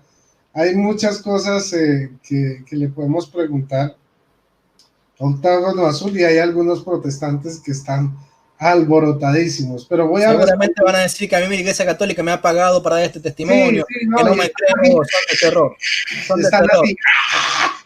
Así. Se les sale el demonio cuando uno les habla de historia y de todas estas comprobaciones.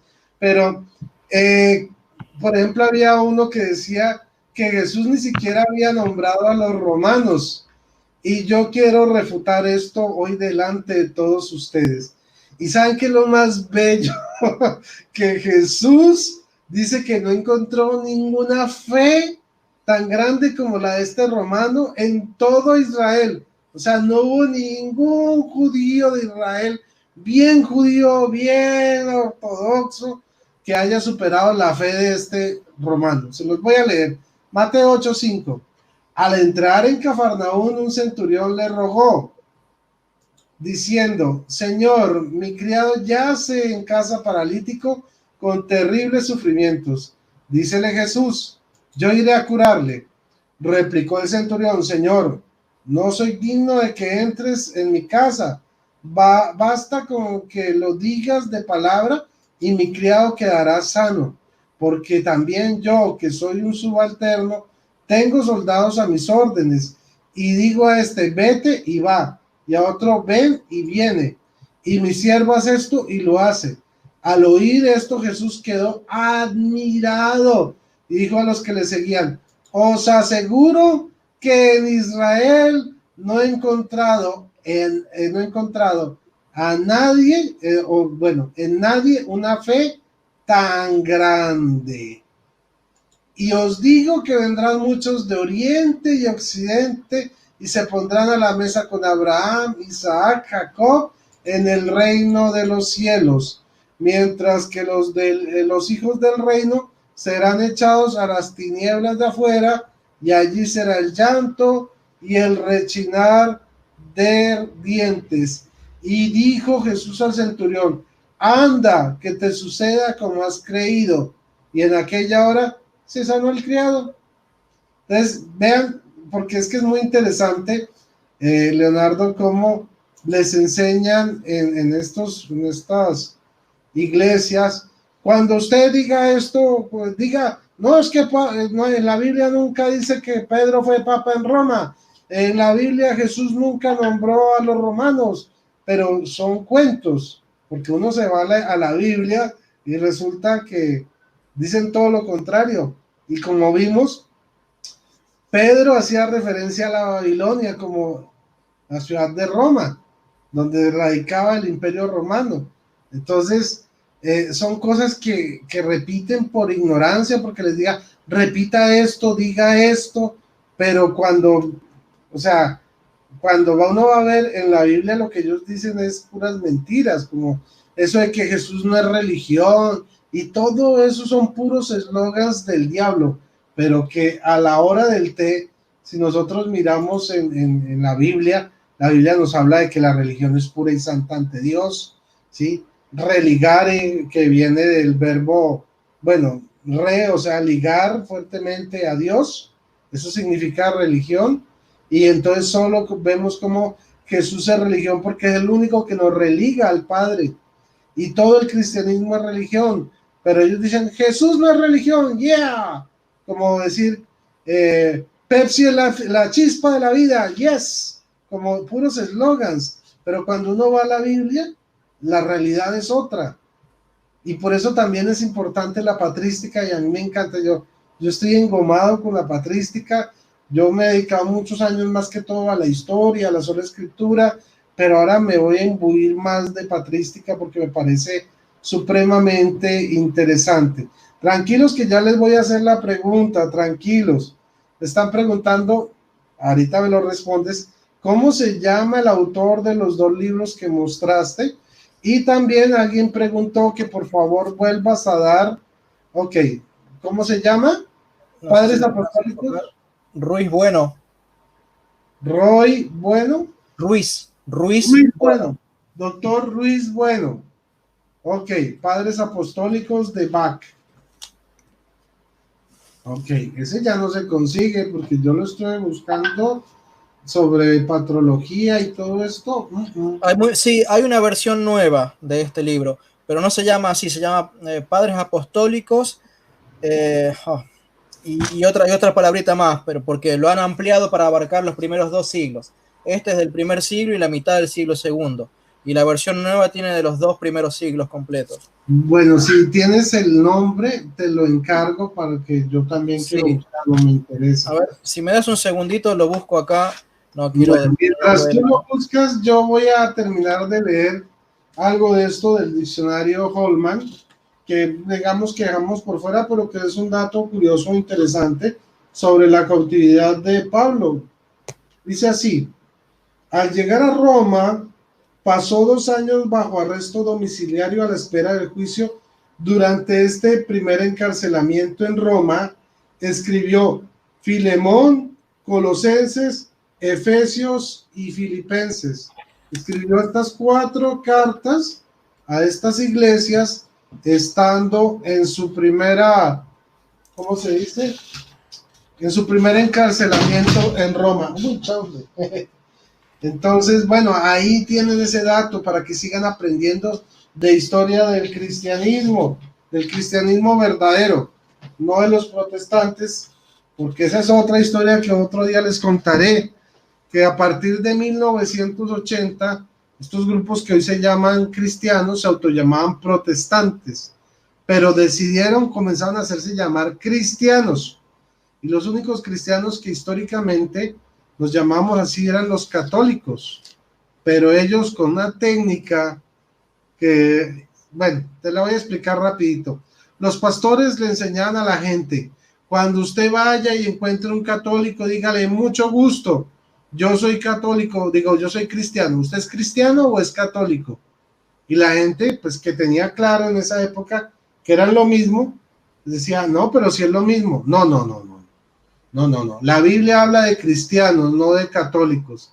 Y entonces con esa técnica del diablo, a partir de 1900, finales de los 70, comienzos de los 80, ellos le hicieron creer a los católicos que no eran cristianos y que ellos, los protestantes, eran cristianos. Y resulta que históricamente es al revés. Por 2000 años hemos sido los cristianos, y a partir de 1980 ellos comenzaron a autodenominarse cristianos. Es como si dijeran, mucho gusto, yo soy Spider-Man. Entonces me van a decir, pero si usted no tiene pinta de Spider-Man, demuéstreme que no soy Spider-Man. Y así, entonces la gente comienza, ay, ahí va Spider-Man, ahí va Spider-Man. Es el mismo cuento. Y hoy lo vemos, lo mismo del cuento de ellos del cristianismo con la doctrina LGTBIQ. O sea, como ellos se autoperciben, entonces dice uno, no, es que yo me autopercibo mujer. pero si usted es un hombre y con barba y todo, no, pero yo me autopercibo mujer y usted no me puede obligar. Y ahora el Estado dice, ah, sí, es mujer, ¿sí? Lo mismo sucedió en el protestantismo. Ellos eran protestantes adventistas, protestantes evangélicos, protestantes pentecostales, protestantes wesleyanos, y de un momento les dio por autopercibirse cristianos. No, yo me autopercibo cristiano y me tienen que respetar porque yo me autopercibo y ustedes no me pueden ir contra, o sea, lo mismo que sucede hoy con la ideología del género fue lo mismo que sucedió con la ideología protestante cuando decidieron autollamarse cristianos. Bueno, adelante, hermano Leonardo. Una pequeña acotación histórica. Yo te dije que todas las cosas que hoy vivimos las vivió la iglesia primitiva. Te voy a contar el origen de la palabra católico, al margen de que está su raíz mencionada en la Biblia y que en el siglo I ya San Ignacio de Antioquía hace uso de esa palabra católicos para hacer referencia al nombre de la iglesia católica. ¿Por qué la iglesia dejó de hacerse llamar cristiana para hacerse llamar católica? Porque hubo una transición en la historia, a lo largo de la historia, en donde la iglesia, donde los cristianos dejaron de hacerse llamar cristianos para hacerse llamar católicos. Bueno, la misma razón por la que la iglesia dejaron de hacerse llamar nazarenos o dejaron de hacerse llamar judíos para pasarse a hacerse llamar del camino. O los del camino, para diferenciarse de algún otro grupo, ¿sí? Porque como dijiste vos hace un rato que los consideraban una secta judía, para tomar distancia y que no los consideraran una secta judía, ¿sí? Popularizaron el nombre de cristianos para que no los confundieran, ¿sí? Porque eran distintas sus doctrinas, distinta su práctica, ¿sí? y distinto su destino. Ahora, cuando se popularizan las sectas por todo el mundo, mayormente los gnósticos y los docetas, ellos también se hacen llamar a sí mismos cristianos. Entonces la iglesia se ve obligada a cambiarse el nombre, de la misma manera que se cambió el nombre de los del camino o nazarenos, se empezaron a llamar cristianos, dejaron de hacerse llamar cristianos para hacerse llamar católicos, ¿sí? ¿Por qué? Para contraponer esto de yo soy de la iglesia católica, la universal, la que existió desde siempre, la desde el principio, la que fundaron los apóstoles, y vos sos de la secta que está en Catafrigia, vos sos de la secta que está en Asia, vos sos de la secta que está en Cartago, vos sos de la secta que está en Roma, vos sos del sector, del pedacito, yo soy la iglesia del todo, la iglesia unida.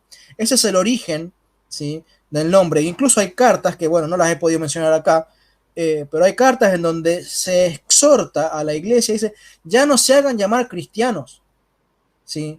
Háganse llamar católicos. Cuando vayan a un pueblo, no pregunten dónde hay una iglesia cristiana, pregunten dónde hay una iglesia católica.